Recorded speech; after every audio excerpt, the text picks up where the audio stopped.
po sa ating lahat, narito ang update sa lagay ng panahon ngayong gabi ng Huwebes, May 23, 2024 hanggang sa mga susunod na araw. Ang mainit na storms pa rin ang magdadala ng malinsangang panahon ngayon sa malaking bahagi ng ating bansa, samantalang atin namang aalamin ang latest development ng low pressure area na nasa loob na ng ating Philippine Area of Responsibility. Lalakas na ba ito bilang bagyo ngayon o malulusaw na sa mga susunod na araw? Ating aalamin maya-maya lamang. Para sa lagay muna ng panahon ngayong gabi ay posible ang mga isolated rains and thunderstorms sa bahagi ng Luzon, particular sa Cordillera Region at Ilocos Region. Magiging bahagyang maulap naman ang mga kalangitan sa bahagi ng Metro Manila at hindi rin inaalis ang posibilidad ng mga localized thunderstorms sa ilang syudad ng Metro Manila. Sa Visayas at Mindanao ay may mga posible namang pag-ulan dulot ng thunderstorms sa bahagi ng Palawan, Negros Occidental, Antique at Romblon. Samantalang trough ng low pressure area naman ang magpapaulan sa natitirang bahagi ng eastern section ng Visayas.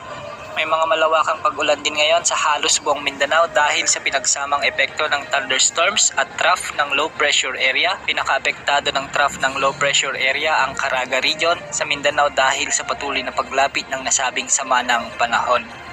Samantala dahil sa nakapasok na ng ating area of responsibility ang low pressure area, asahan na mas mararamdaman na ang epekto nito sa malaking bahagi ng bansa sa mga susunod pang oras, lalo na sa Eastern, Visayas at Mindanao.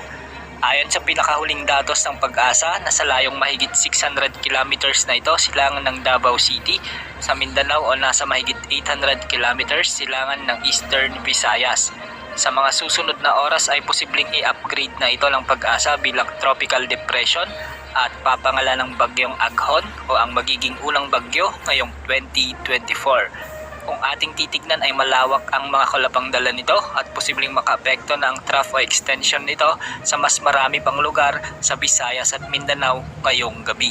Ayon sa wind outlook at rainfall forecast ng iba't ibang weather models, bukas araw ng Biyernes ay mas maraming lugar pa sa bansa ang uulanin kung saan mas malapit na ito ng bagya sa Eastern Visayas.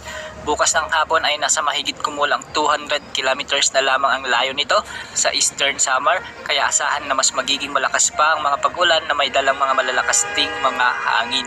Pagsapit ng Sabado o weekend, patuloy itong kikilos pa hilaga at mas magdadala pa ng malawakang